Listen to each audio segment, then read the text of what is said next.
तो आज हम करने वाले हैं एम एंड ऑब्जेक्टिव्स।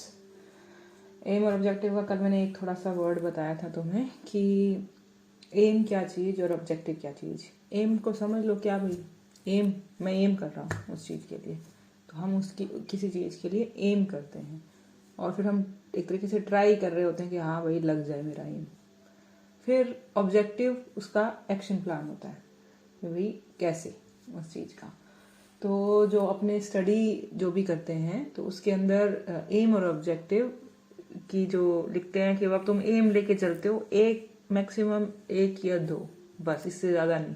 और ऑब्जेक्टिव्स जो लिखते हो उसको भी 2 या 3 बोला जाता है कि उससे ज़्यादा नहीं, क्योंकि जितने ज़्यादा तुमने रख लिए उतने तुमसे अचीव नहीं होते हैं। और लास्ट में इसी से एनालिसिस होता है कि तुमने जो एम लेके चले थे वो तुमसे हुआ कि नहीं हुआ। इसलिए तो थ्योरेटिकली पहले बता देती हूँ।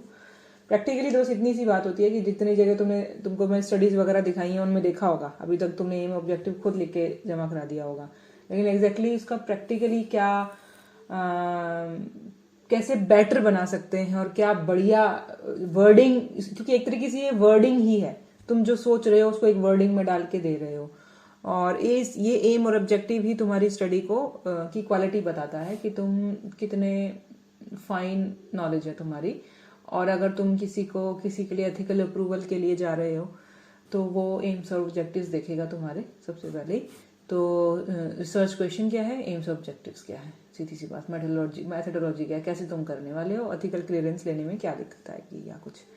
तो ये बहुत इंपॉर्टेंट चीज़ होती है इसके अंदर होती है 5 लाइनें हैं, लेकिन ये बहुत कुछ डिसाइड करती है। तो एथिकल क्लियरेंस लेने में अगर जो थोड़ी सी बड़ी स्टडीज़ हैं जिनको फंडिंग की ज़रूरत पड़ती है, पैसा, तो उनको भी यहीं आके वो मात खाते हैं ऐसे करके। तो इस तरीके से इस चीज़ को बहुत ध्यान से बनाया जाता है। तो इसका मतलब कि इसकी जो वर्डिंग है वो 2 लाइनें हैं, 2 स्टेटमेंट है, वो ऐसे ही कुछ भी नहीं लिख देना है, उसका कोई मतलब है। एक तरीके से कैसे वर्ड्स यूज़ करने चाहिए, कैसे वर्ड्स यूज़ नहीं करने चाहिए, ये भी समझने वाली बात होती है। तो इसको थ्योरेटिकली तुमको एक बार बता देती हूँ, प्रैक्टिकली एक वर्ड और बढ़िया बताऊंगी उसके बारे में। थ्योरेटिकली कैसे कहते हैं, the aim of the work, that is the overall purpose of the study, should be clearly and concisely defined. Aim कैसे are broad statements of desired outcome or the general intention of the research which paint a picture of the research project. पता चलता है उससे। एक example देते हैं, उससे और क्लियर हो जाएगा। Emphasize what is to be accomplished, not how it is to be accomplished.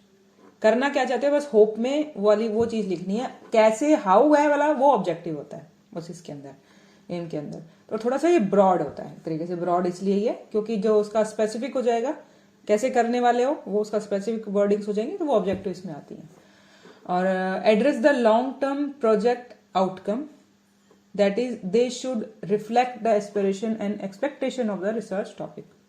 जो तुम्हें बता दिया कि तुम क्या करना चाह रहे हो और लॉन्ग टर्म में क्या अचीव करना चाह रहे हो, इस तरीके का जो मैटर उसमें होगा वो लिखा जाएगा।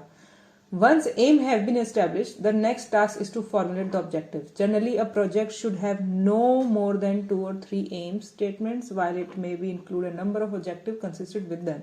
थोड़े से हो सकते हैं, लेकिन कहा जाता है 2-3 से ही ज्यादा नहीं रखो। और एक आता जो बहुत कंसाइज, बहुत बढ़िया क्वालिटी की रिसर्चेज होती हैं, बहुत बढ़िया एक तरीके से कंपनीज ही होती है जिनका काम ही रिसर्च करना होता है और दुनिया उनकी रिसर्चेस को देखती है, मानती है, और वो लोग एक आधा एम रखते हैं और 1-2 ऑब्जेक्टिव्स रखते हैं ऐसे करके। तो वो इतनी कंसाइज और इतना छोटा रखते हैं और बड़ा क्रिस्प बना के रखते हैं इस चीज को।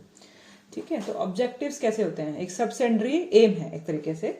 और क्या क्या इसमें लिखा, are the steps one is going to take to answer our research questions or a specific list of tasks needed to accomplish the goal of the project. कैसे किया जाएगा वो सब उसमें लिखा होता है।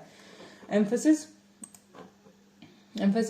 how aims are to be accomplished, कैसे, how वो जो वर्ड है, must be highly focused and feasible, कर भी पाओगे, highly focused कि भाई मैं यही करने वाला हूँ, इसका मतलब मैं यही exactly, address the more immediate project outcome, exactly क्या निकलेगा इससे, make accurate use of concepts, must be sensible and precisely describe, ऐसे करके। तो ये कैसा होना चाहिए, इस तरीके से लिखा हुआ है, should read as an individual statement to convey our intention. क्या है वो उसमें इंडिविजुअली समझ पाए। उसमें एक एग्जांपल दे देती हूँ और समझ में आएगा, क्योंकि इससे कैरेक्टरिस्टिक क्या होते हैं ये आगे की बात है। हमने देखा कि एम क्या चीज होती है, और एम ब्रॉड स्टेटमेंट होती है, और किस चीज पे हम क्या अकम्प्लिश करना चाहते हैं उसमें वो लिखा होता है, या ओवरऑल पर्पस क्या होता है। तो हम एम में ये लिखते हैं और ऑब्जेक्टिव में ये लिखा जाता है, ये होना चाहिए। अब दोनों के और कैरेक्टरिस्टिक होते हैं वो और बताऊंगी, एग्जाम्पल से और समझ लो। जैसे फिर एग्जाम्पल क्या है, जैसे एम कैसे लिखा हुआ, जैसे किसी स्टडी का जैसे लिखा हुआ, aim and objectives of homeopathic research study is as follow. जैसे कि एम टू फाइंड आउट, पहले तो ये वर्ड जैसे शुरू किए गए हैं, to find out the possible link between the fundamental factors and the diseased person, whether the fundamental approach to the illness in question will remove the illness permanently। तो इन्होंने to find out कि M मेरा ये कि मैं find out क्या करना चाहता हूं कि कोई फंडामेंटल फैक्टर्स हैं या डिजीज पर्सन के बीच क्या कोई लिंक है, क्या पॉसिबल लिंक है क्या, जिसे फंडामेंटल अप्रोच ऑफ इलनेस अगर इस पे हटा दी जाए तो क्या इलनेस परमानेंटली ठीक हो जाएगी।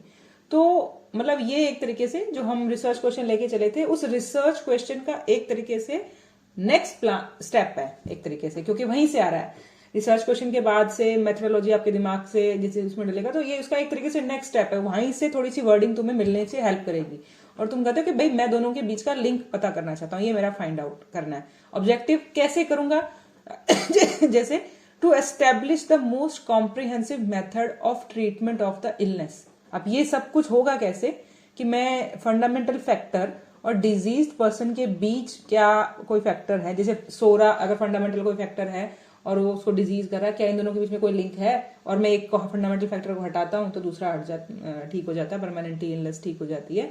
तो ये मैं करना चाहता हूं। करूंगा कैसे कि मैं एक कॉम्प्रिहेंसिव मेथड ऑफ ट्रीटमेंट जो समझ आ सके, ट्रीटमेंट मेथड एस्टेब्लिश करना चाहता हूं। तो इससे होगा, ऑब्जेक्टिव होगा to establish the most comprehensive method of treatment of the illness. दूसरा to establish if the disease is miasmatic of non miasmatic in nature, और ये पता चले पहली बात तो फंडामेंटल का पता चलेगा। तो पहली चीज तो मैं दोनों एक मेथड बनाऊंगा ठीक करने का, फिर ये पता करने का भी कि भाई मियाजमेटिक कैसे पता करें, to establish if the disease falls under the category of curable और इनक्योरेबल। तो इस तरीके से अगर ये तीनों चीजें मैंने कर ली तो इन तीनों की हेल्प से जो मेरा रिजल्ट निकलेगा शायद मेरे को ये एम अचीव करने में हेल्प करे, ऐसे करके। तो ये एग्जाम्पल से और समझता हूँ, एक एग्जाम्पल और दे देती हूँ, काफी इसके नीचे का एग्जाम्पल है। हाँ ये देखो, एक दूसरी मतलब नॉन होम्योपैथिक एग्जाम्पल, ये एग्जाम्पल पढ़ो। जैसे कि टाइटल है assessment of delays responsible for maternal death by using, ये टाइटल है उसका, मतलब थोड़ा कंटेक्ट समझ में आएगा। जैसे कि assessment of delays responsible for maternal death by using 3 delay model in rural Pune, कि भाई मदर्स की जो मैटरनल की डेथ हो जाती है उसको पता करने के लिए कि भाई उनका क्यों डेथ हो रही है, और ये यूजिंग 3 डे मॉडल को यूज करके एक ये स्टडी की जाएगी कि भाई इससे पता करने की कोशिश करेगी। तो इसका एम क्या किया है, मतलब ये तो तुम्हारा टाइटल है, तुम ये करना चाहते हो, तो एम क्या है, to reduce maternal death in rural Pune. तो तुम ये मतलब एक तुम असेस करना चाहते हो उन चीजों को भी क्या क्या कारण है, और एम क्या है कि भाई जो कारण पता चले तो उस तरीके से रिड्यूस मैटरनल, उसको हम काम करेंगे आगे जाके और उसको फायदा होगा, मैटरनल डेथ कम होंगी। अब ऑब्जेक्टिव्स को करोगे कैसे, to relate the maternal death with different level of delays. जैसे अब मतलब इसका मतलब तुम्हें जो टॉपिक है, जो हेडिंग है, तुम्हारा रिसर्च क्वेश्चन है दिमाग में अगर वो बिल्कुल क्लियर होगा तो उससे एम बनेगा और फिर उससे ऑब्जेक्टिव बनेंगे। जैसे कि अगर ये टॉपिक बिल्कुल क्लियर है कि भाई माँ की डेथ हो जाती है, जो मैटरनल्स की डेथ हो जाती है, क्यों, क्योंकि असेसमेंट ऑफ डिले रिस्पॉन्सिबल, जैसे कि इसको सिंपल सी भाषा में बोले कि जो प्रेग्नेंट लेडी है, डिलीवरी होने वाली है, वो शायद हॉस्पिटल तक नहीं पहुंच पाती, डिले हो जाता है, जिसकी वजह से माँ की डेथ हो जाती है डिलीवरी के ड्यूरिंग, और ये कोई 3 डे कोई डिले मॉडल है, इसके अकॉर्डिंग ये ढूंढना चाहेंगे इसका आंसर, समथिंग वो क्या है आई डोंट नो, पर उसके थ्रू ये आंसर ढूंढना चाहते हैं। एम ये लेके चल रहे हैं कि पता लगेगा तो हम मदर्स की डेथ नहीं को कंट्रोल कर पाएंगे। ऑब्जेक्टिव्स अब मैं करूंगी कैसे उस चीज को, to relate the maternal death with different level of delay. अब वो जिस कारण से डिले होता है, माँ क्यों नहीं आ पाती, क्या उसके घर वालों को अवेयरनेस नहीं है कि भी टाइम से पहले लेके आना होता है, माँ को पता नहीं चला अचानक, मतलब इस तरीके की जैसे, या फिर वो बहुत दूर है, रिस्पॉन्स मतलब नॉलेज तो थी हॉस्पिटल तो लेके जाना है, टाइम पे एम्बुलेंस नहीं मिली तो वो शायद वो इतने दूर दराज है कि रोड सही नहीं है, मतलब डिफरेंट लेवल ऑफ डिलेज, कारण बहुत बहुत उसके अलग अलग तरीके के हो सकते हैं। To identify the social behaviour and cultural factor responsible for delay, ये आ गया इसमें, ये ला कि सोशल के लोग जाते ही नहीं है कि भाई हॉस्पिटल में डिलीवरीज हो, घर पे हो, एक तरीके से बिहेवियर उनका यही हो गया कि भाई फ्रिवलस है, भाई इतना ध्यान ही नहीं देना, कल्चरल फैक्टर कोई स्टिग्मा है कि भाई वहां नहीं लेके जाना समथिंग, तो क्या कुछ ऐसे हैं। तो to relate the maternal death with different levels of delay, कि भाई इसकी वजह से यही रीजन बना था क्या डेथ होने का। दूसरा, ऐसे कौन से बिहेवियर हैं वो भी आइडेंटिफाई करना, दो चीजों को मैंने एक साथ बता दिया, ये दोनों को अलग अलग उन्होंने बताया। To identify the facility gap in the best facilities, जो ऐसी भी, हाँ वो लेके भी आ गए, लेकिन वो लेके आए हैं जैसे पीएचसी वगैरह से ले हैं पे लेके आए हैं, एक मतलब गांव के आसपास जो छोटा हॉस्पिटल होता है वो पीएचसी वगैरह होती हैं, तो वहां लेके आए और वहां पे फैसिलिटी नहीं है। देखो डिफरेंट लेवल्स हो गए ना, तो मैं इन सबको अलग अलग तरीके से पता लगूंगा। एक बिहेवियर लेवल पे फैसिलिटी जो जहां लेके जा रहे हैं वो, जो लेके आने वाले हैं वो, बीच में कोई और, या मटरनल की जो डेथ होने के कारण क्या बन रहे हैं कि भाई उसको उसकी ब्लीडिंग हो गई या उसका हार्ट फेल हो गया, क्या रीजन बना है उसका, उसके उसके उसके अंदर, तो एस्फेक्सिया हो गया समथिंग, क्या क्या हुआ, ओवर ब्लीडिंग, तो मटरनल डेथ के जो क्या क्या रीजन से उससे रिलेट करने की कोशिश करी। तो इसका मतलब कि हेडिंग क्या थी और उसमें तुम अचीव क्या करना चाहते थे, और उसको अचीव करने के लिए तुमको क्या क्या स्टेप्स करने पड़ेंगे, क्या क्या समझना पड़ेगा, और पूरी स्टडी का करने के बाद में अब ये बताता है कि इसने ऑलमोस्ट अब यही मतलब जो तुम्हारा स्टडी डिजाइन होगा इसी से निकलेगा कि तुम ये सब कुछ करो कैसे। ये तुम लोगों के पास जा जाके पूछोगे, इंटरव्यूज वगैरह लोगे, तो तुमको ये ऑब्जेक्टिव्स तुम्हारे अचीव होंगे। अगर तुम इसको कहोगे कि भाई इसकी क्या, ये जो तुम ऑब्जेक्टिव्स है तुम्हारे इस तरीके से मैं करूंगा, क्या तुम इसको कोई ये थोड़ा ना कहोगे कि भाई दो ग्रुप्स में डिवाइड करते हैं जी मैटरनल एक्सपेरिमेंट करने के लिए कि भाई जिसे आपने बोलते हैं प्लेसिबो देना या नहीं देना, ऐसे कि भाई इनके साथ इनकी जो मदर्स हैं दो ग्रुप्स में डिवाइड करेंगे जी, कितनी प्रेग्नेंट लेडीज हैं वो कैसे पहुंच रही हैं, कैसे नहीं पहुंच रही हैं, कुछ को नहीं पहुंचाया जाएगा टाइम पे, मतलब ये कोई सेंस बनता है, ये मतलब बेवकूफी वाला सा वो डिजाइन लगता है ऐसे करके। तो क्या किया जाएगा, जो हो रहा है बस तुम उसको ऑब्जर्व मतलब उसको ऑब्जर्वेशन पे डालोगे कि जो जो होता है रियलिटी में तुम उसको ऑब्जर्व करके नोट आउट करोगे। तो इस तरीके से ये जो तुम्हारे ऑब्जेक्टिव्स हैं यही तुम्हें आइडिया दे देंगे। तुम पहले ही यहाँ सोच के चलोगे, या तो तुम पहले ही सोच रहे हो कि भाई मेरा डिजाइन ऑब्जर्वेशन वाला ही होगा, तो तुम्हारे एम्स और ऑब्जेक्टिव ऑब्जर्वेशन वाले ही दिखेंगे, वो रिफ्लेक्शन वही दिखेगी। अगर तुमने एम्स और ऑब्जेक्टिव्स पहले बना लिए और ऑब्जेक्टिव्स तुम्हारे ये हैं, और तो यही चीज डिसाइड कर देती है कि इसको करने के लिए ऑब्जर्वेशन वाली अपने को स्टडी डिजाइन चाहिए होगा। भले तुम ये पहले बनाओ, भले तुम बाद में बनाओ, तुम्हारा ये फोकस वो बता देगा। अगर तुमने पहले बना दिया है कि मेरे को करनी ही ऑब्जर्वेशन है, तो तुमको ऑब्जेक्टिव भी वैसे चाहिए। इसका मतलब कि जब रिसर्च क्वेश्चन बना था और उसके बाद में जब तुम्हारा टाइटल बना रहे हो, अगर टाइटल नहीं भी है लेकिन एक तुम्हारे को क्लियरिटी आ जाती है कि भाई स्टडी क्वेश्चन के बाद में कि मुझे ये करने के लिए कौन सा रिसर्च डिजाइन वगैरह, रिसर्च टाइप और जो स्टडी डिजाइन है कौन सा करना है, किस टाइप की मैं स्टडी करना चाहता हूं, अगर टाइटल बना लिया तो टाइटल में तुमने डाल दिया, वो ही तुम्हें आगे एम्स पे और ऑब्जेक्टिव्स पे लेके जाएगा। ये दोनों चीजें अलग नहीं होनी चाहिए। और यही एम्स और ऑब्जेक्टिव, इसके जो नेक्स्ट स्टेप होते हैं मेथोडोलॉजी, मटेरियल मेथोडोलॉजी, वहां पे स्टडी डिजाइन मेंशन करना होता है, पॉपुलेशन मेंशन करनी होती है और वर्ड मेंशन होते हैं, ये वहां पे रिफ्लेक्ट होता है कि अच्छा तुम इस टाइप का लेके चले थे, इस टाइप की एम लेके चले थे, इसका मतलब उसको करने के लिए यही तरीके हैं। तो ये सब इंटरलिंक्ड है, ये कुछ अलग अलग नहीं होगा कि वो कुछ तो कुछ और बोल रहा है, एम्स ऑब्जेक्टिव्स कुछ और बोल रहे हैं, और ये इट मीन्स कि ये कुछ आपस में इंटरलिंक इन्फॉर्मेशन है, वही चीज इसका मतलब कि सही प्लान वे में बनी है इस तरीके से। तो ये इसका प्रैक्टिकल रूप है। तो अब इसके क्या कैरेक्टरिस्टिक्स हैं कि एम्स और ऑब्जेक्टिव क्या है, should be concise, brief, interrelated. The aim is what the worker want to achieve and the objective describe how the researcher is going to achieve that aim. Realistic होने चाहिए about what can be accomplish in the duration of the project and the other commitments. भाई realistic होने चाहिए, 18 महीने में अगर वो काम करना है वो कर भी पाओगे कि नहीं। Provide the researcher and the supervisor with indicators of how the work intend to, मतलब जो रिसर्चर और सुपरवाइजर है उसको कुछ ना कुछ उससे मिलता है, क्या इंटेंड टू, कैसे approach the literature and theoretical issues related to the project. अब तुम्हारे दिमाग में जब तुमने एम्स और ऑब्जेक्टिव बना लिए, ऑब्जेक्टिव बन गया कि इस तरीके की ऑब्जर्वेटरी मेरी स्टडी बन रही है, इसको जो मेरे ऑब्जेक्टिव्स मैंने बना लिए हैं इसको मुझे करने के लिए एक ऑब्जर्वेटरी टाइप की स्टडी करनी पड़ रही है। तो जो तुम लिटरेचर जाके देखोगे और जो थ्योरी इसमें से इकट्ठी करोगे तो तुम्हारा फोकस उस तरीके का मैटर निकालने पे होगा। तो ये जो एम्स और ऑब्जेक्टिव्स हैं ये कहाँ तुम्हें क्या हेल्प कर रहे हैं कि तुमको लिटरेचर रिव्यू या थ्योरेटिकल चीजों को देखना भी कैसे है, उसको रिलेट भी कैसे करना है, ये तुम्हें हेल्प करेगा। Assess the chosen subjects, respondents, units, goods, service, जो भी बाकी चीजें हैं उसको कैसे चूज करना है। Develop a sampling frame and strategy और ए रैशनली फॉर देयर सिलेक्शन, कि जो आगे तुम सैंपल इकट्ठा कर रहे हो किन लोगों को इकट्ठा करना है, उसके लिए तुमको इकट्ठा करने की तैयारी कैसे करनी चाहिए, किस तरीके से उनको इकट्ठा करना है, ये सब कुछ यहीं से निकलेगा। मतलब पूरी आगे की जो प्लानिंग है, ये सारी आगे की प्लानिंग है जो आगे करने वाले हो, वो सब इसी से ही निकलती है। एक थॉट यहीं से बनता है।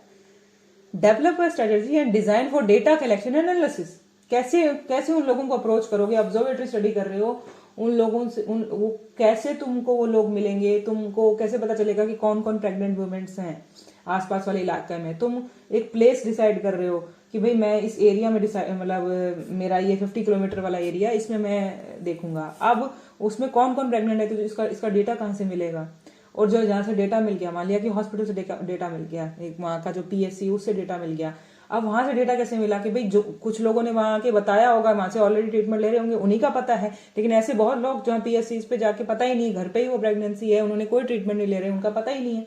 तो तुम्हारा उसे बोलते हैं पॉपुलेशन, की जो तुम लोग उन पे ही काम कर पाओगे जिनका PSC के पास डेटा है, जिनका और उन्हीं वो लेट आए, वो उनकी डेथ हो गई या कुछ, तुम्हें उन्हीं का पता चलेगा। जिन लोगों का पता ही नहीं है, तो जिनका डेटा ही नहीं है, उनका नहीं पता होगा। तो जिन लोगों पे तुम्हारा काम करना है, एक्चुअली प्रैक्टिकल वर्क होगा, जिनका तुम इंटरव्यूज वगैरह ले रहे हो, वो जिन लोगों पे तुम काम करते हो उसे कहते हैं पॉपुलेशन। ये आगे और डिटेल में बताऊंगी। तो तुमको हर एक चीज कि उन लोगों से मैं डेटा इकट्ठा कैसे करूंगी, ये सारी प्लानिंग यहीं से निकली उसके दिमाग से।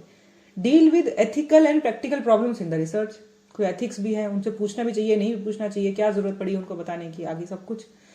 तो ये सब कुछ हुआ कि दे शुड बी, तो they should be concise and brief, inter related, realistic, और रिसर्चर को ये सब कुछ उसमें से समझ में आना चाहिए जो तुम करोगे। तो ये सब कुछ रिसर्चर को हेल्प करता है आगे।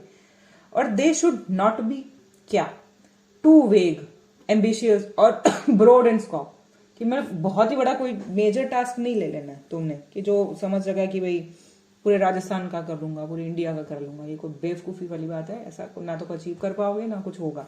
तो ये ओवर एम्बिशियस, बहुत बड़ा, ऐसा कुछ नहीं करना, उसका ब्रॉड स्कोप नहीं रखना।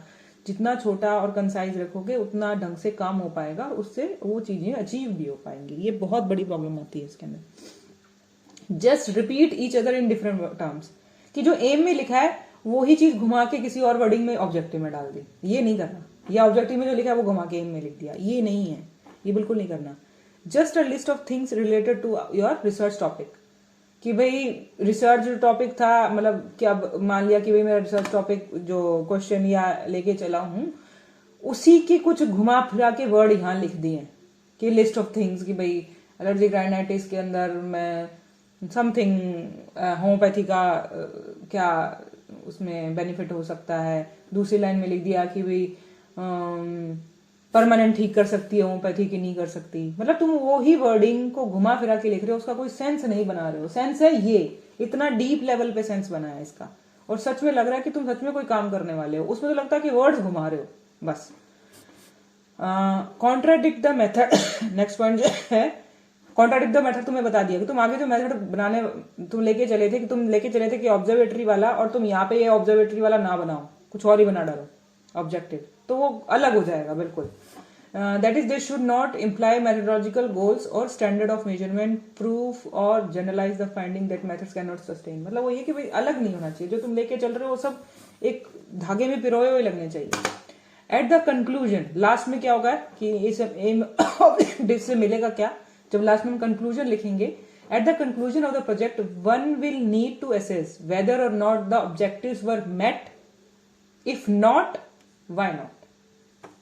कि भाई लास्ट में हम कंक्लूजन में यही लिखते हैं, तो कंक्लूजन का देखा जाए तो कंक्लूजन का स्ट्रक्चर क्या होगा, कंक्लूजन में लिखा क्या जाता है, ये चीज लिखी जाती है, और आती कहां से है, बैक से, कि भाई कंक्लूजन लिखना है लास्ट में, लेकिन लिखना क्या है, जो हम एम ऑब्जेक्टिव लेके चले थे, हम ये लेके चले थे, हमने इसमें से अचीव किया कि नहीं किया, अगर नहीं कर पाए तो क्यों नहीं कर पाए, तो ये उसका मैटर लिखा जाएगा। तो however one may not always meet the aims in full, ये आगे बढ़ो, सेम एक चीज लिखी और इधर कोई चीज नहीं लिखी इन्होंने।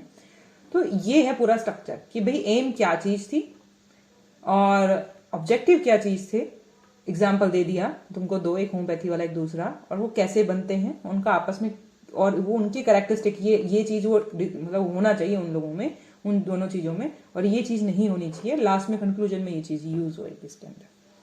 ठीक है, तो ये है मेजर इसके अंदर। अब इसका कोई एक आधा प्रैक्टिकल एग्जाम्पल और दे देती हूँ इसके अंदर, कि जो वर्ड्स यूज होते हैं, जैसे कि जो एम लिखते हो तो इन वर्डिंग से शुरू करो, जैसे कि to theorise, to generate, to track, to design, to develop, to map या टू बिल्ड, ऐसे करके। तो ये जो वर्ड्स होते हैं, इस तरीके के वर्ड्स से टू लगा के, और उसका एक्शन जैसे यहाँ लिखा जाता है, इस तरीके से उसको बनाना है। तो ये जो वर्ड्स होते हैं, ये मतलब एक तरीके से इन्फिनिट वर्ब्स होती हैं और तुम्हें मतलब जो वर्डिंग आगे लिखी जाएगी, जैसे यहाँ पे टू फाइंड बताया था मैंने, उसमें लिखा हुआ था, तो ये उस सेंटेंस को तुम देखोगे कि वैसे ही अच्छा मतलब उसका सेंस निकलता है। एक ये बहुत स्ट्रॉन्ग वर्ब्स हैं जो उसको बड़ा सेंसेबल बनाती हैं। यही सेम ही चीज को इन्होंने दूसरी वर्डिंग में लिखा हुआ है, शुड नॉट बी वेग एंड समथिंग, और एग्जाम्पल्स हैं। अब जो एक ऑब्जेक्टिव की बात बताई, जो ऑब्जेक्टिव था वो जैसे बोले कि एक हो, दो हो या तीन हो मैक्सिमम, उसके अंदर सबसे पहले वाला जो होता है, जैसे कि एम थोड़ा सा ब्रॉड है एक तरीके से, जैसे ये अपने जो एग्जांपल लेके चले यहाँ पे, तो ये था थोड़ा सा ब्रॉड है कि भाई मैं फाइंड आउट करना चाहता हूँ दोनों के बीच में लिंक। ये एक बहुत मतलब खिलरी सी बात है, बड़ी सी चीज है। तुम करूंगा कैसे उसका एक कंसाइज, एक मतलब एक तरीके से रोड एग्जैक्टली कि ये ऐसे ऐसे करूंगा, तो ये थोड़ा उसका शार्प और टू द पॉइंट आंसर है कि इसका स्टेप्स हैं कि मैं इसको कैसे करूंगा। इसके अंदर भी ये होता है कि कोई चीज, इस ऑब्जेक्टिव में भी इसको बोला जाता है कि प्राइमरी ऑब्जेक्टिव या सेकेंडरी ऑब्जेक्टिव। ये जरूरी नहीं कि प्राइमरी ऑब्जेक्टिव और सेकेंडरी ऑब्जेक्टिव में इसको सब हेडिंग्स में डिवाइड किया ही जाए, लेकिन कई जगह मतलब जो अच्छी रिसर्चेस होते हैं उसमें लिखा होता है कई बार कि मेरा प्राइमरी ऑब्जेक्टिव ये है कि भाई, और जो प्राइमरी ऑब्जेक्टिव होगा वो भी थोड़ा सा ब्रॉड हो सकता है, जैसे थोड़ा सा ये ब्रॉड है ना, ऐसे प्राइमरी ऑब्जेक्टिव को कहा जाता है कि जो प्राइमरी ऑब्जेक्टिव होता है वो भी थोड़ा सा ब्रॉड हो सकता है, लेकिन जो सेकेंडरी ऑब्जेक्टिव होंगे वो उतने ही स्पेसिफिक होते जाएंगे ऐसे करके। और ये जरूरी नहीं है कि भाई, हो सकता है सारे ही प्राइमरी ऑब्जेक्टिव्स हों, या जो इतने स्पेसिफिक बनाए हैं तो वो सेकेंडरी ऑब्जेक्टिव, बोलने के लिए प्राइमरी और सेकेंडरी बोला गया है। अगर दो तरीके का वहां डिफरेंशिएशन समझ में आ रहा है कि भी एक चीज थोड़ी सी, जैसे फर्स्ट पॉइंट लिखा है वो थोड़ा सा ब्रॉड सेंस में था और 2 नंबर 3 नंबर थोड़े से कंसाइज और स्पेसिफिक फॉर्म में थे, तो अपने आप ही पढ़ने वाले को समझ में आता है अच्छा ये थोड़ा इसका प्राइमरी ऑब्जेक्टिव है और ये इसका सेकेंडरी ऑब्जेक्टिव है, ये इसको मीट करेंगे, ये इसको करने की कोशिश करेंगे। तो ये सिर्फ उसका एक थ्योरेटिकली मतलब टाइप्स बोल दोगे तो वो थ्योरेटिकली एक टाइप्स हैं समथिंग की, ऑब्जेक्टिव की 2 टाइप, प्राइमरी ऑब्जेक्टिव और सेकेंडरी ऑब्जेक्टिव। प्राइमरी वाला थोड़ा वेग, थोड़ा सा ब्रॉड, और सेकेंडरी वाले टू द स्पेसिफिक। जरूरी नहीं कि ये सब चीजों में हो सकता है कि सारे ही प्राइमरी हो या सारे ही सेकेंडरी हो, बोलने के लिए है या लिखा भी नहीं जाता, ये देख समझ में आ जाता है कि अच्छा ठीक है ये ज्यादा कंसाइज है, स्पेसिफिक है। तो ये सिर्फ थ्योरी एंगल से इसको समझने के लिए।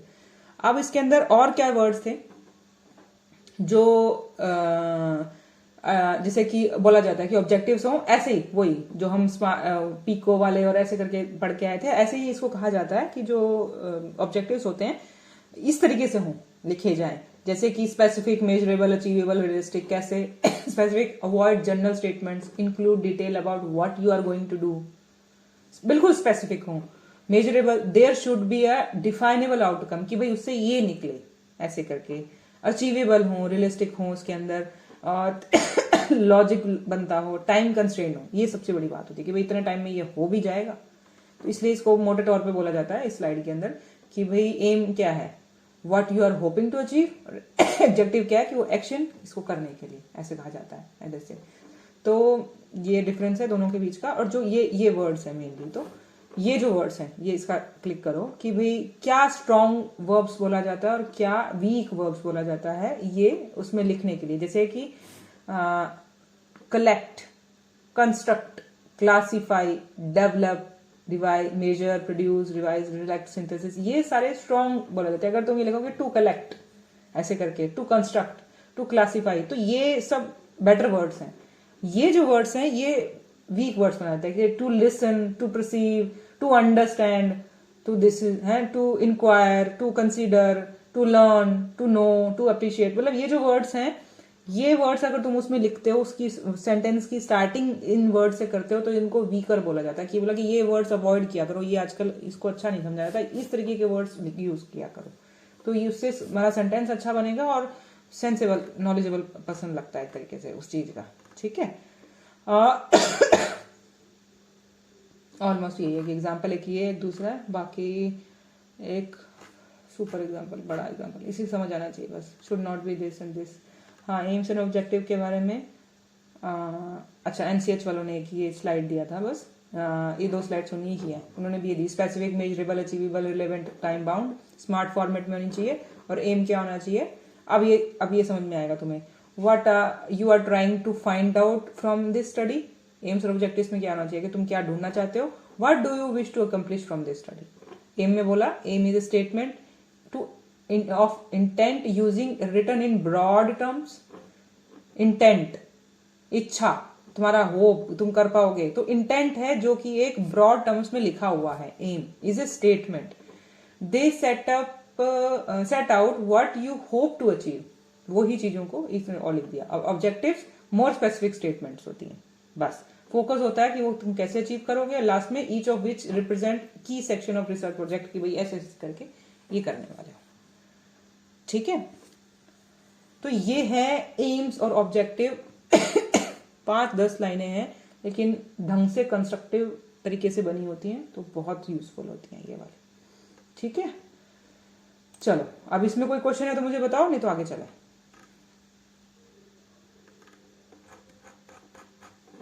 जल्दी जल्दी, फास्ट फास्ट, फिर आगे चलते हैं। हाँ ना, कुछ समझ आया, कोई क्वेश्चन?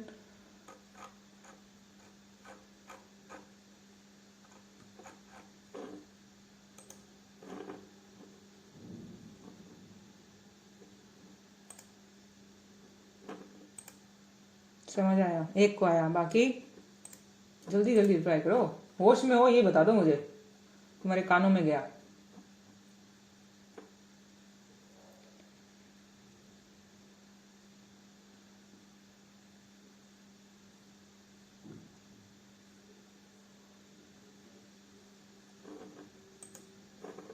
बाकी आ गया समझ, 2 लोगों को आया। ठीक है, मतलब ये अब जो तुमने बनाई है, क्या तुम उसमें से जाके गलतियां सुधार पाओगे? कि जो तुमने बनाई है उसमें ऑब्वियसली गलतियां करी होंगी उसके अंदर। अब यहाँ प्रैक्टिकली उसको जाके उसमें देखना कि भाई मैंने क्या गलती करी थी, क्या गलती करी थी, तो अभी वहां जाके पता चलेगा। अब तुम कोई और जो रिसर्च देखते हो, वो पढ़ते हो, जो मैं बोला कि तुम एग्जाम्पल्स तुम दूसरी रिसर्च खोल करके देखो, थीसिस मिल जाए वहां से, एम ऑब्जेक्टिव लिखे मिल जाएंगे कई रिसर्चेस के अंदर सीधे, तो तुम्हें मतलब ये अब तुम्हारे को ये वर्डिंग, ये ध्यान रखना कि उसने सेंटेंस किस वर्ड से शुरू किया और उसके बाद उसका क्या सेंस बन रहा था, उसका रिसर्च क्वेश्चन, उसका टाइटल, उसका एम, और उसका ये जो 5 लाइनें है ना। रिसर्च क्वेश्चन देखो 2 लाइनों का था जो तुमने बनाया, और रिसर्च क्वेश्चन कैसे बनाया गया उसका भी एक पूरा प्रोसीजर बता दिया। तो सुधार नहीं सकते, सब्जेक्टिव ही रहेगा। हाँ बिल्कुल, लेकिन एटलीस्ट तुम्हें पता है कि भाई देखो इसमें क्या होता है कि अब जो तुम थीसिस बनाओगे ना, उसके अंदर मेजर कोई गलती नहीं करो। अब पता है उस चीज को, तुम जो इतनी नॉलेज आ गई कि भाई यहाँ गलती पता चल रही है कि भाई ये तो मैंने टाइटल क्या बनाया था, एम्स ऑब्जेक्टिव्स क्या ही ले लिए, और उसके बाद में क्या ही वो बना दिया, आगे रिसर्च डिजाइन क्या ही ले लिया। अभी तुम्हें एग्जैक्टली ये समझ में आ रहा है, तो इसको इस पॉइंट पे भी सुधारा जा सकता है। अभी तुमने डेटा कलेक्शन शुरू नहीं किया है, तो जो इसमें अमेंडमेंट पॉसिबल है कि जहां तुम्हें, क्योंकि अब जो गलतियां सुधारने के लिए बोला गया है उसके अंदर कि ये तो हो गया, यहाँ हो गया, जमा हो गया, तो इसके अंदर क्या कहता है कि इसका एक प्रोसेस है कि अगर रिसर्चर को पता चले कि जो उसने ऑब्जेक्टिव्स लेके चला था वो किसी कारण से वो ऑब्जेक्टिव्स अचीव नहीं हो सकते, तो वो उसके अंदर एथिकल कमेटी से दोबारा परमिशन लेके उसमें चेंजेस ला सकता है। जैसे कि एक सिचुएशन क्रिएट हुई कोविड में, लेके चले थे लेकिन कोविड ने सिचुएशन नहीं दी, तो उसमें अमेंडमेंट आ गया कि भाई इतने टाइम में नहीं हो सकती, इसमें चेंजेस ले आओ, हम ये नहीं कर सकते। उन्होंने कहा था इंटरव्यूज करेंगे जा जाके, हो नहीं सकता ऐसे कोई भी सीजन। तो वो, लेकिन वो तब तक जब तक तुमने डेटा कलेक्शन शुरू नहीं किया। डेटा कलेक्शन मतलब पेशेंट देखने शुरू नहीं किए, जो अपने केस के अंदर जब पेशेंट देखने शुरू कर दिया तब वो ऑब्जेक्टिव्स, उसके बाद कुछ नहीं, उसके अंदर कुछ भी चेंज नहीं हो सकता।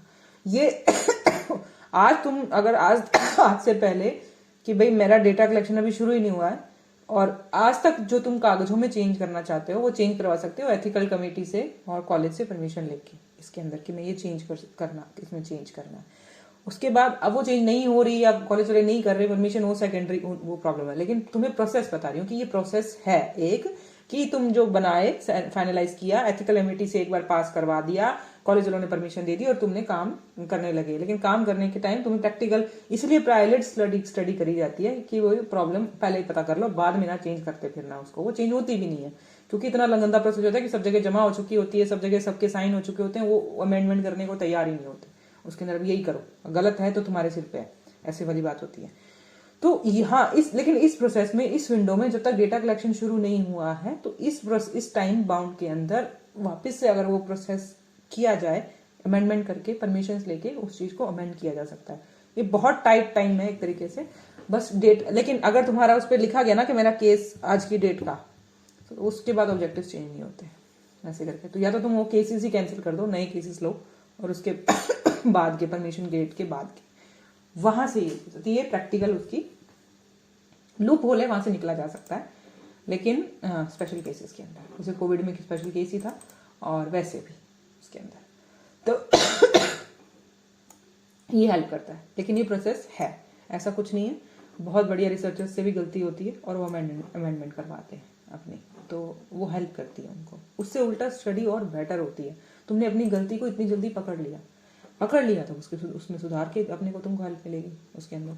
तो ये उसमें मतलब कोई भी चीज़ क्यों कर रहे हैं आप, ताकि बेटर रिजल्ट मिले हमें उस चीज़ के लिए। जो सिंसियरली करना चाहते हैं वो तो करेंगे उसके अंदर, और इतना ध्यान रखने के बावजूद भी अगर कोई गलती हो गई तो वो दोबारा प्रोसेस करने की मेहनत भी करो उसके अंदर। और अब उसका ज्ञान मिला, अब तुम्हें पता चलेगा कि जो मैं कर रही थी उसके अंदर उसमें क्या गलतियां थी या क्या नहीं थी उसके अंदर। तो ये पॉइंट्स तुम्हें उसमें समझने में हेल्प करेंगे। अब देखो कि ये सब कुछ नॉलेज हो, उसके बाद में साइनॉप्सिस बनना चाहिए, जो तुमको मैंने पहले बताया था कि सारा ज्ञान होने के बाद में साइनॉप्सिस वर्ड का आना चाहिए कि लिखना।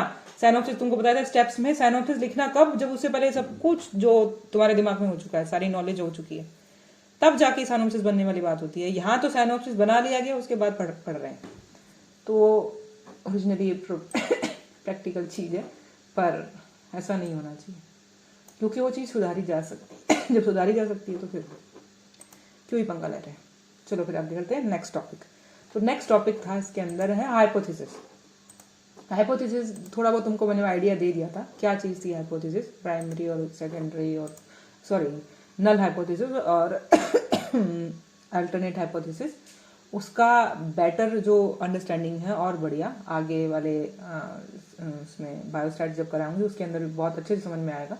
अभी थ्योरेटिकली इतना ही था कि तुम इसके साथ में अगर तुम स्टेप बाय स्टेप चलोगे तो तुमने उसमें भी लिखा होगा एम्स और ऑब्जेक्टिव्स और हाइपोथेसिस। हाइपोथेसिस कई लोग उससे पहले लिखवाते हैं, कई लोग उससे बाद में लिखवाते हैं। तो पॉइंट्स में कई लोग मेंशन भी नहीं करते हैं।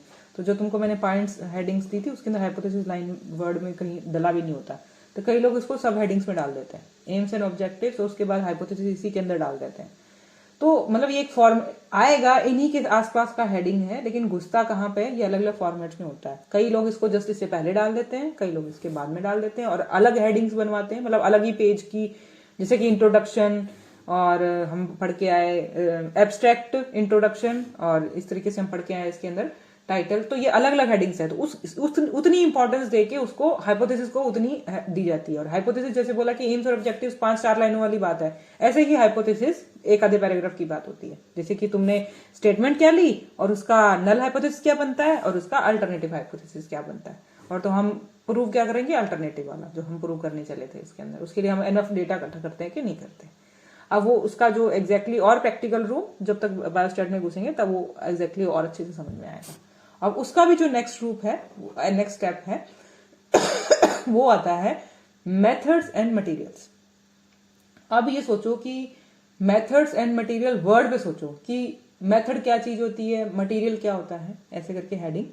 तो ये दिखा देती हूँ तुमको मैं। तो किसी चीज का करने का मेथड, तो उसका मतलब कि भाई उसको काम कैसे हो रहा होगा, तो मेथड्स।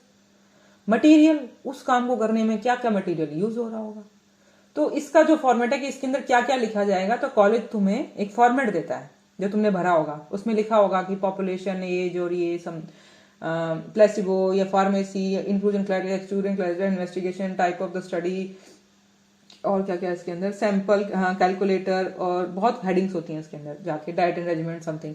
तो ऐसा सा कोई फॉर्मेट कॉलेज वालों ने दिया होगा। तो ये हर एक मतलब वही इंडिविजुअल चीज है, कौन कैसे दे रहा है वो बात उसकी अलग है। लेकिन उसके अंदर जो हेडिंग्स मोस्टली जो हेडिंग्स हर किसी में यूज होती है वो यही होती है एक तरीके से। इसके अंदर कुछ और हेडिंग्स प्लस भी हो सकती हैं, लेकिन ये जो चीजें हैं लगभग इसमें से कोई चीज माइनस नहीं होती है उसके अंदर। तो जो पहला तो वर्ड की मेथड और मटेरियल, उसको थ्योरेटिकली क्या समझेंगे, तो तुमको प्रैक्टिकली सीधा एग्जांपल देने वाली हूँ मैं, ताकि तुमको वो चीज और हेडिंग्स के अंदर समझ में आए कि उसमें लिखना क्या होता है। अगर उसको थ्योरेटिकली समझना है तो थ्योरेटिकली ये है कि मेथड मतलब उस स्टडी को कंडक्ट करने के लिए हम क्या मेथड्स अपनाएंगे वो उसमें लिखे जाते हैं, और क्या क्या मटेरियल्स उसमें यूज हो जाएंगे वो उसमें लिखा जाता है। तो इसको होता है मेथड्स एंड मटेरियल। कई जगह लिखा होता है मेथडोलॉजी। तो वो जो मेथड्स थे, मतलब तुमने एक मेथड यूज किया, लेकिन हर टाइप के मेथड्स, मतलब 5-10 मेथड्स हैं ऐसे इस काम को करने के, तो उन सबका डिटेल में ज्ञान उसे कहा जाता है मेथडोलॉजी। तो कई लोग इसकी हेडिंग्स मेथडोलॉजी एंड मटेरियल्स लिखते हैं, या मेथडोलॉजी एंड मेथड्स समथिंग, मतलब ऐसा सब दोनों की चीज, लेकिन जो सही तरीका है इसको वो लिखा जाता है मेथड्स एंड मटेरियल। मोस्टली जगह यही लिखा होता है, लेकिन मेथडोलॉजी वर्ड भी कहीं जगह डला हुआ है, तो उसके अंदर वो लिखने वाले थे मेथडोलॉजीज एंड मटेरियल लिखा होगा, ऐसा भी लिखा होता है कई जगह। तो जो एग्जैक्ट जो इसकी राइट वर्डिंग है वो ऑलमोस्ट जो सब जगह से चलती है, मैक्सिमम जो मैंने देखी है वो मेथड्स एंड मटेरियल देखी है मैंने अभी तक, मे बी कि जितना मेरी लिमिटेड नॉलेज है उतने। तो तो इसका मतलब हेडिंग्स का क्या मतलब हुआ, क्योंकि हम अभी तक जो पढ़ के आए, एब्स्ट्रैक्ट का क्या मीनिंग था, इंट्रोडक्शन का क्या मीनिंग था, हाइपोथेसिस का क्या मीनिंग था, एम्स और ऑब्जेक्टिव्स का क्या मीनिंग था, और फिर उसको करते कैसे थे, उसके सबके पॉइंट्स हो गए। ऐसे ही मेथड्स और मटेरियल वर्ड का क्या मीनिंग है, और उसमें हेडिंग सब हेडिंग्स है, इसमें सारी सब हेडिंग्स है, उसमें क्या लिखते हैं वो अलग अलग पॉइंट है इसकी। जैसे कि फर्स्ट चीज जो इसमें लिखी जाती है वो लिखती है पॉपुलेशन, जो मैंने तुमको बताई कि अब पॉपुलेशन क्या चीज होती है। पॉपुलेशन को जो मैंने बताया कि जैसे कि ये जो एग्जांपल लेके चले थे कि भाई वो प्रेग्नेंट लेडीज की डेथ क्यों हो रही है, डिले क्यों हो रहा है, ये हम देखने के लिए चले थे। अब वो जो जिन लोगों पे तुम काम करने वाले हो, सारी प्रेग्नेंट लेडीज, मतलब एग्जैक्टली तुम कितनी प्रेग्नेंट लेडीज पे काम करने वाले हो, और तुम वो उन्हीं प्रेग्नेंट लेडीज पे क्यों काम करने वाले हो, तुमने डिसीजन कैसे लिया कि भाई यही लोगों पे मैं काम करूंगा। जैसे अपने केस में उन्होंने बोल दिया कि हम लोग 50 केस लेने वाले हैं, तो इसे कहते हैं सैंपल साइज। और पॉपुलेशन मतलब कि जैसे तुम्हारी स्टडी है हमारी, जैसे उसने बोला मैटरनल डेथ्स पे उसने कहा, तो उसका मतलब प्रेग्नेंट वुमेन्स पे स्टडी होने वाली है। अब और तुम्हारा टॉपिक ही वही है, तो तुम स्टडी उस पे करने वाले हो। जैसे एलर्जिक राइनाइटिस, तो तुम वो पेशेंट जिनको एलर्जिक राइनाइटिस है वो तुम्हारी पॉपुलेशन हो जाएगी। लेकिन सारे एलर्जिक राइनाइटिस मतलब पूरे देश के एलर्जिक राइनाइटिस वाले इकट्ठे कर रहे हो?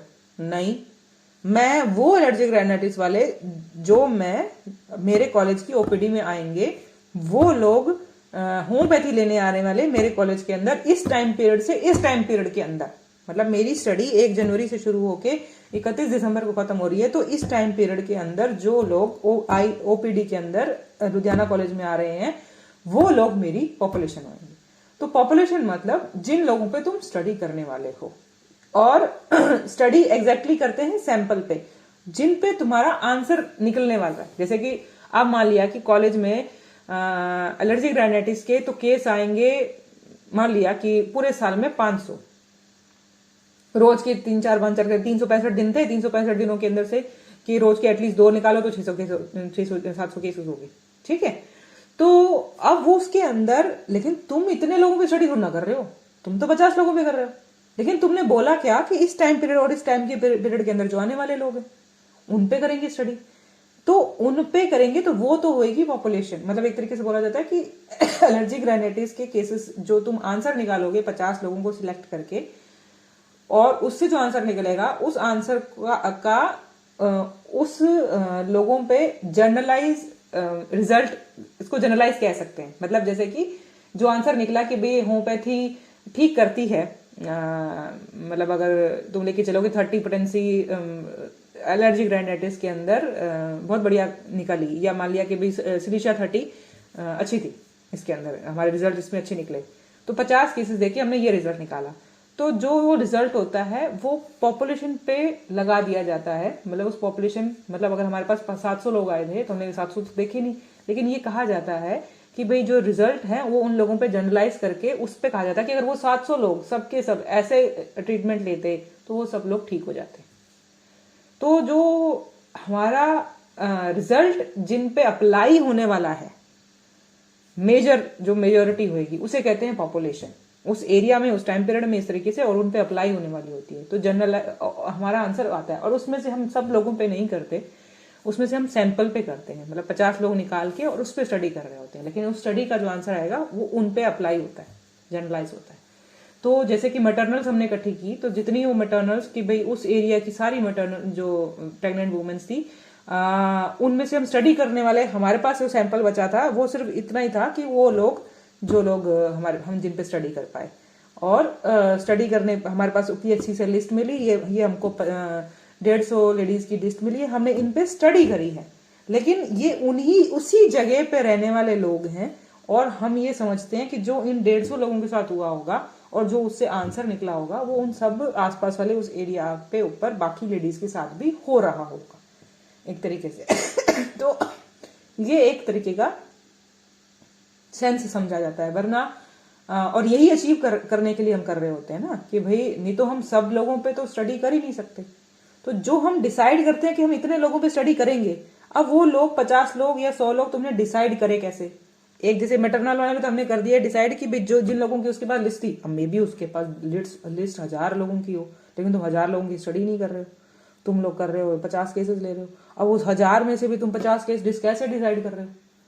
तो कैसे डिसाइड कर रहे हो, कैसे नहीं कर रहे हो, ये सारी वर्डिंग्स इन्हीं के अंदर लिखी जाती है, इंक्लूसिव एंड एक्सक्लूसिव क्राइटेरिया के अंदर आगे, कि कैसे डिसाइड करते हो कि उन 1000 में से तुम कौन से वर्ड की स्टडी करोगे। और 50 की स्टडी कर रहे हो, 1000 तुम्हारे पास अवेलेबल थी, लेकिन जो अप्लाई होने वाली पॉपुलेशन है वो उस एरिया की पूरी लेडीज है। तो समझ में आया डिफरेंस? जो सारी लेडीज हैं उसे कहते हैं पॉपुलेशन, कि जिसपे तुम अप्लाई कर पाओगे एक तरीके से। जो तुमने 50 निकाली है वो उसे कहते हैं सैंपल, एक तरीके से, ठीक है। तो ये जो वर्ड्स हैं ये बहुत अच्छे से समझ में आए। जनरल जो पॉपुलेशन बोली जाती है कि वो जनरल पॉपुलेशन नहीं बोली जाती। पेशेंट्स, जैसे इसने बोला कि आईपीडी में आने वाले, ओपीडी आने वाले, ये वर्डिंग्स में लिखा जाता है यहाँ पे। प्रैक्टिकल सेंस में उस पॉपुलेशन का ये मतलब होता है, क्योंकि आगे जब हम बायोस्टैट पढ़ेंगे तो ये सारे वर्ड वहां तुमको और अच्छे से प्रैक्टिकल विद एग्जाम्पल समझ में आएंगे। अब कौन सी एज ग्रुप, कौन सा जेंडर है उसका, वो लिखा जाएगा। तो आजकल मेल फीमेल और LGBTQ लिखा जाता है साथ में इसके अंदर।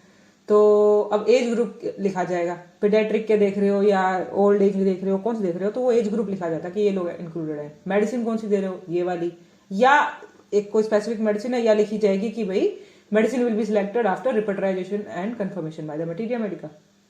तो ये इस तरीके से उसमें लिखा जाता है उसके अंदर कि मेडिसिन कौन सी यूज होगी, मेडिसिन कहाँ से यूज होगी, प्लेसिबो दे रहे हो कैसे दोगे, बाय द ऑर्गन, ये वर्डिंग्स में लिखा जाता है। ये सर ने ही बताया है, वरना अलग अलग जगह पे इसको अलग अलग लोग इसको अलग अलग लिखने का तरीका अभी बता रहे हैं। मेरे को लगता है ये एक कॉन्ट्रोवर्शियल पॉइंट है अभी तक, मुझे जो लग रहा है कि इसको अलग अलग कॉलेजेस अलग अलग तरीके से लिखवाते हैं। मैक्सिमम लोग यही लिख के सेफ साइड निकाल लेते हैं कि भाई जैसा ऑर्गन ने बताया। लेकिन अगर हमारा स्टडी डिजाइन ही ऐसा हो कि भाई हम प्लेसिबो इतनों को देंगे, इतनों को नहीं देंगे, 50-50 में डिवाइड कर दिया और प्लेसिबो हम देंगे एक तरीके से। तो हमने इसलिए कहा कि हम 2 लोगों में डिवाइड कर रहे हैं, 2 ग्रुप्स में, इन लोगों को प्लेसिबो दी जाएगी, दूसरों को नहीं दी जाएगी।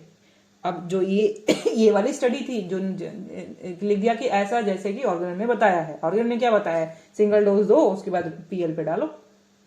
तो मे भी हमारी स्टडी वैसी नहीं है। हम तो चाह रहे हैं कि भाई 2 ग्रुप्स हैं, एक को मैं सिलीशा दे रही हूँ, दूसरे को मैं एंटीमक्रोडम दे रही हूँ, और दोनों को मैं डेली रिपीट कर रही हूँ। पीएल का नाम ही नहीं है बीच में, टीडीएस दे रही हूँ, पीएल है ही नहीं उसके अंदर। तो उसमें प्लेसिबो हम क्या लिखोगे, नॉट, कि हम यूज ही नहीं कर रहे। तो इसका मतलब इसका हर एक पॉइंट पे जैसे जैसी स्टडी होगी, जैसा जैसा आपका डिजाइन होगा, जैसे होगा, तो ये सारे जो पॉइंट्स है उसके अकॉर्डिंग स्टैंडर्ड आंसर्स नहीं है। ये स्टैंडर्ड आंसर होते तो स्टैंडर्ड लिख दिए जाते, उसके अकॉर्डिंग चेंज होंगे। फार्मेसी मतलब कहाँ से तुम मेडिसिन तुमको मिलने वाली है, तुम्हारी खुद की क्लिनिक है, और एमडी वालों में यही लिखते हैं कि भाई जिस कॉलेज में, जिस ओपीडी में हम देख रहे हैं तो उसकी एक अलग फार्मेसी है, वहीं से मिलने वाली है। इंक्लूजन क्राइटेरिया, एक्सक्लूजन क्राइटेरिया तुमको बताया। इंक्लूजन मतलब अब मैं मान लिया कि जैसे कि मैंने उस चीज का एग्जांपल दिया है, एनाकार्डियम का जैसे सर ने एग्जांपल दे दिया कि इसी को लेके चलते हैं। मैटरनल वाले का भी एग्जांपल और ये वाला एग्जांपल, दोनों एग्जांपल हैं, एक होम्योपैथी वाला, एक नॉन होम्योपैथी वाला, ताकि तुम्हें ज्यादा क्लियर हो। जैसे इन्होंने बोला एनी एज और mention the particular age group specially in paediatric group और ओल्ड एज, जैसे डिमेंशिया एज 60 एंड ओवर। अगर कोई डिमेंशिया का लेके चल रहे हो तो उन्होंने यहाँ लिख दिया कि एज ग्रुप ओवर 60। अगर मान लिया उन्होंने केस लेके हुआ था डिमेंशिया का और मैं ओल्ड एज वालों पे कर रहा हूँ, तो ये एज सेक्शन में ये लिखेंगे ओवर 60 और जेंडर ये लिख दिया। और फिर उन्होंने बोला कि भाई इसके लिए मैं एनाकार्डियम दे रहा हूँ एक तरीके से, तो एक डिमेंशिया के लिए एनाकार्डियम मेडिसिन में दिया जा रहा है अगर उसकी स्टडी ऐसा है। तो फिर उन्होंने बोला कि जैसे कि अर्ली, अब इंक्लूजन क्राइटेरिया क्या लिखा है इन्होंने, मतलब किन लोगों को मैं इंक्लूड करने वाला हूँ अपनी स्टडी में, क्योंकि अब उसका कोई अंत नहीं है, मतलब उन पेशेंट्स का कोई अंत नहीं है, लेकिन मेरी स्टडी में ये 50 लोग कौन क्वालिफाई कर रहे हैं। तो जैसे कि उन्होंने बोला कि अर्ली स्टेज ऑफ डिमेंशिया जिनको होगा मैं उन्हीं पे स्टडी करूंगा, जो सेकंड स्टेज में पहुंच गए हैं, थर्ड में पहुंच चुके हैं, जो क्रॉस मतलब कर चुके हैं, उन लोगों को मैं इंक्लूड नहीं कर रहा अपनी स्टडी में। तो तुम और नैरो डाउन कर रहे हो अपनी स्टडी को एक तरीके से। और दूसरा, presented with predefined symptomatology of anacardium as noted in the textbook of homeopathy, जो एनाकार्डियम के सिम्टम्स दे रहे हैं, अर्ली स्टेज में है, एनाकार्डियम के सिम्टम्स दे रहे हैं, और received anacardium as the first prescription, और उसको मैं फर्स्ट प्रिस्क्रिप्शन एनाकार्डियम दे दी गई ऑलरेडी। ये कोई डिजाइन होगा कि जिन लोगों पे वो स्टार्टिंग स्टेज में थे और एनाकार्डियम के सिम्टम दे रहे थे और उनको एनाकार्डियम दे दी गई, अब दे दी गई है तो अब उसके ऊपर मैं स्टडी कर रहा हूँ। तो हो सकता है इनका स्टडी डिजाइन ऐसा हो समथिंग, कि अब मैं उनको ऑब्जर्व कर रहा हूँ बस बैठ के एक तरीके से। तो ये कि भाई ये एक तरीके से हो सकता है ये लास्ट लाइन हम निकाल दें कि हम खुद दे रहे हैं, तो ये लास्ट लाइन नहीं रेडी होगी कि उनको दे दी, हमको बस ये होगा कि भाई अर्ली स्टेज है और एनाकार्डियम के सिम्टम्स शो कर रहे हैं, ये दो लाइन लिख के खत्म। अब जो एक्सक्लूजन है, मतलब अब किसको निकाल दिया, तो ऐसा नहीं है कि भाई जो तुमने इंक्लूजन में इंक्लूड किया है उसका उल्टा लिख देना है। ज्यादातर बच्चे यही करते हैं कि भाई जो इंक्लूजन में लिखा उसकी उल्टी वर्डिंग लिख दी, जैसे कि अबव डिमेंशिया है तो हम एज ग्रुप लिख दिया कि अबव 60 वाले हमने इंक्लूड करे, और अर्ली स्टेज वाली जैसे कि बोला कि अर्ली स्टेज वाले जो थे वही हम इंक्लूड करेंगे। तो इन्होंने यहां वर्डिंग या लिख देंगे कि लेट स्टेज वाले एक्सक्लूड कर देंगे। भाई ये तो तुमने इंक्लूसिव में बता ही दिया है कि हम अर्ली स्टेज वाले ही लेंगे, तो ऑब्वियसली आगे स्टेज वाली तुम नहीं लोगे। ये कॉमन सेंस वाली बात को एक्सक्लूसिव क्राइटेरिया में लिखने का क्या मतलब कि भाई हम अगली स्टेज वाले नहीं ले रहे। तो ये इस तरीके के जो इंटरलिंक्ड और एक तरीके से ऑपोजिट स्टेटमेंट्स होते हैं वो सबसे रद्दी स्टेटमेंट्स होते हैं, और ज्यादातर बच्चे यही गलती करते हैं कि वहां लिख दिया हाँ उसका उल्टा लिख दिया ना, ऐसे नहीं। इसको तुम और तरीके से समझाओ। कैसे?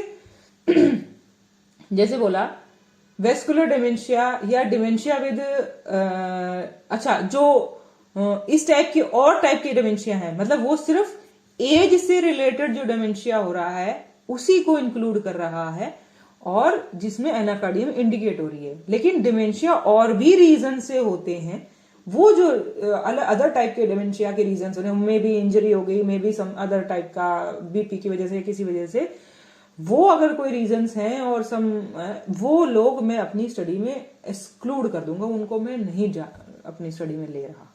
ये कोई सेंसिबल समझ में आता कि आंसर है अच्छा उन लोगों को हटा रहे हो, इस तरीके से। दूसरा, received any specific medicine that effect on dementia with in 15 days, कुछ अलग ऑलरेडी किसी ट्रीटमेंट पे हैं, उन लोगों को भी नहीं दूंगा पिछले 15 दिनों में, उससे पहले वाले होंगे तो चल जाएंगे, उनको मैं ऐड कर लूंगा। ये कोई सेंस बनता है उसका, ठीक है। ये बहुत इंपॉर्टेंट सी चीज होती है, बहुत छोटी सी चीज है, लेकिन गलती यही करते हैं। आगे है इन्वेस्टिगेशन। कैसे? इसमें क्या लिखते हैं कि जितनी नेसेसरी इन्वेस्टिगेशन है वो सब करवाएंगे, और जो पेशेंट के अकॉर्डिंग, जो उसकी कंडीशन के अकॉर्डिंग है, पेशेंट को रेफर किया जाएगा अदर लेबोरेटरीज की तरफ, अगर वो पेशेंट का ज्यादा कॉस्ट है या समथिंग, ये लिखा जाता है इसके अंदर। तो मोटे तौर पे सिर्फ मतलब ये एक तरीके से स्टैंडर्ड वर्डिंग ही मुझे लगती है कि ये स्टैंडर्ड वर्डिंग है, वरना ये 19-21 बदलती है, ऑलमोस्ट यही अपने कॉलेजेस में ऐसी सी वर्डिंग चलती है इसके अंदर, भले घुमा के लिख लो। अब है आगे टाइप ऑफ द स्टडी, जो हम इतनी सारी स्टडीज पढ़ के आए, इसीलिए तुमको पहले बताया कि यहाँ लिखा जाएगा कि तुम क्या कर रहे थे। अब ये यहाँ क्या लिखा जाएगा, ये इससे पहले वाला स्टेप था, एम्स और ऑब्जेक्टिव्स, उससे पहले वाला स्टेप था रिसर्च क्वेश्चन, ये वहीं से निकल के आएगा। अब यहाँ पे तुम कुछ और ही लिख दोगे तो कैसे चलेगा उसके अंदर। तो ऑब्जर्वेटरी तुम कर ही रहे हो तो फिर ऑब्जर्वेटरी लिखोगे यहाँ पे। फिर अगला क्या क्वेश्चन है यहाँ पे, इसका सैंपल, जो वर्ड एक्चुअली में सैंपल जो बता दिया, सैंपल यहाँ हाईलाइट नहीं किया हुआ, अगली स्लाइड में नहीं है, तो सैंपल है नेक्स्ट जो पॉइंट है। मे बी ये पॉइंट्स ऊपर नीचे हैं तुम्हारे को जो दिया गया है, ऑलमोस्ट यही होते हैं इसके अंदर। सैंपल मतलब कितने लोग हैं, 50 केसेस बोला गया है, यही सैंपल कैलकुलेटर। ये सैंपल तुमने 50 केसेस ही क्यों लिखा, ये अभी तक इस पे क्वेश्चन नहीं हो रहा, वरना जैसे कि एमडी में सिलेबस में लिख दिया कि तुमको 50 केसेस देखने हैं।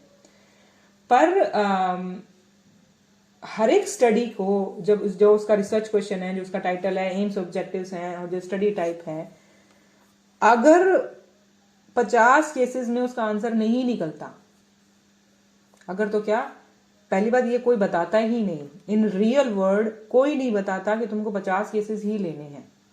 वो ये चाहते हैं कि ये जो सारी इंफॉर्मेशन तुम्हारे पास पहले है, इस सारी इंफॉर्मेशन के अकॉर्डिंग तुम खुद डिसाइड करो कि मैं मिनिमम कितने लोग लूं अपनी स्टडी को करने के लिए, कि जो मेरा आंसर आए वो मैं बाकी लोगों पे जनरलाइज लगा सकूं। ये अभी थोड़ा मुश्किल लगेगा तुमको सुनने में, ये वर्डिंग में दोबारा बोलती हूँ मैं क्या बोला, कि जो रिसर्च क्वेश्चन, जो एम्स ऑब्जेक्टिव्स, जो स्टडी डिजाइन मैं लेके चला, उसके अकॉर्डिंग एक कैलकुलेट करने का एक फॉर्मूला होता है, उस सब में बाकी चीजें में एक जो चीजें और डलती हैं, उस फॉर्मूले के अकॉर्डिंग डिसाइड होता है कि तुम 50 लोगे, 100 लोगे, 500 लोगे, 1000 लोगे। वो फॉर्मूला डिसाइड करता है कि कितने लोग होने चाहिए तुम्हारी इस सारी स्टडी के अकॉर्डिंग।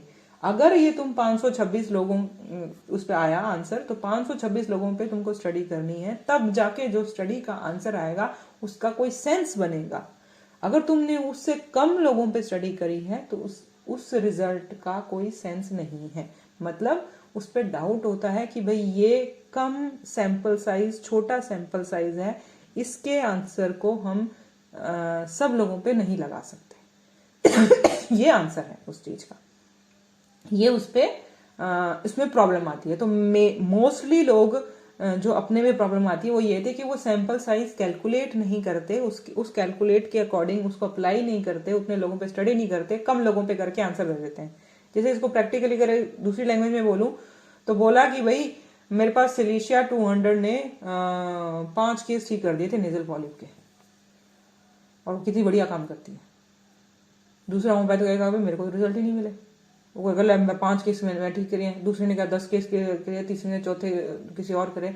तो ये जो है ये बहुत छोटा सैंपल साइज है। कितने नेजल पॉलिप के केसेस थे आसपास, कितने केसेस होते हैं, उसमें से तुम कैसे डिसाइड करोगे कि 5 लोगों पे तुम्हारे पे काम करे, तुम बाकियों पे देना शुरू कर दो और वो फेल करे?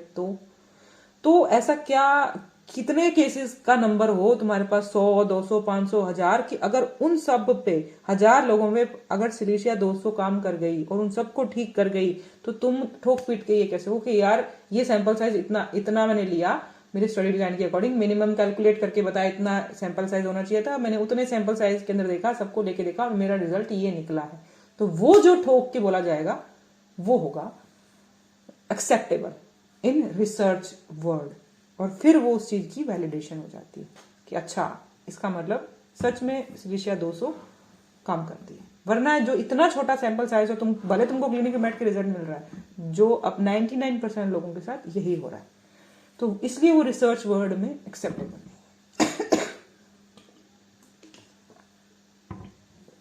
तो आगे आ गया सैंपल हो गया, सैंपल कैलकुलेटर हो गया, जिसे random sampling method will be done. एक तरीके से इसको कैलकुलेट करने के लिए एक फॉर्मूला होता है और इसको करा कैसे जाएगा, जैसे कि यही 50 लोग कैसे डिसाइड हुए, 50 कोई और भी डिसाइड हो सकते थे ऐसे करके।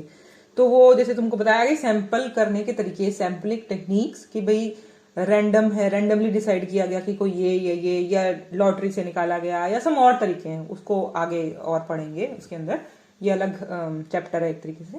तो लेकिन यहाँ ये वर्ड यूज होता है, जैसे तुमको बताया कि रिसर्च स्टडी डिजाइन का पूरा तुमको पढ़ा दिया, इतने तरीके के स्टडी डिजाइन होते हैं ऐसे, लेकिन लिखा वहां पे, यहाँ पे एक ही वर्ड लिखा गया।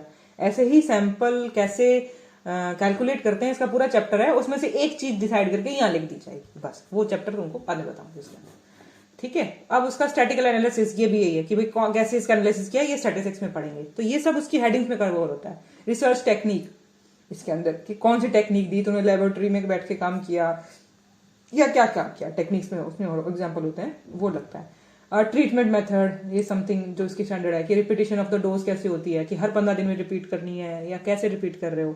तो इसका एक तरीके से ये सर की ही वर्डिंग है एक्चुअली, ये किसी बुक में नहीं मिला मुझे।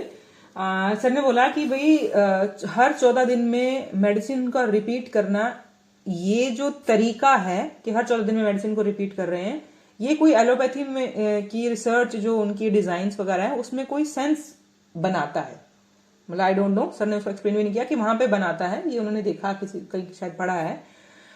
तो एक तरीके से अगर लिखने के लिए, या तुम कुछ भी कर रहे हो, वो जो तुम कर रहे हो वो लिखना है। यहाँ पे सर ने इसका एक जस्ट एग्जांपल दिया है, एक तरीके से जो तुम करोगे वो ही लिखना है, कि मैं रिपीट कैसे करूंगा, पोटेंसी कैसे चेंज करूंगा, सब सीधा सीधा वैसे ही लिखना है यहाँ पे उसमें। लेकिन सर ने देखा कि भाई एक कोई उनका सम मेथड है, उसके अकॉर्डिंग 14 दिन की बात करते हैं और ऐसे करते हैं, तो उसका कुछ कोई रिलेवेंस है समथिंग। तो ये पूरी नॉलेज नहीं है मुझे, लेकिन मुझे उतनी वर्डिंग्स याद है कि सर ने उस पॉइंट पे ये बताया उस पर।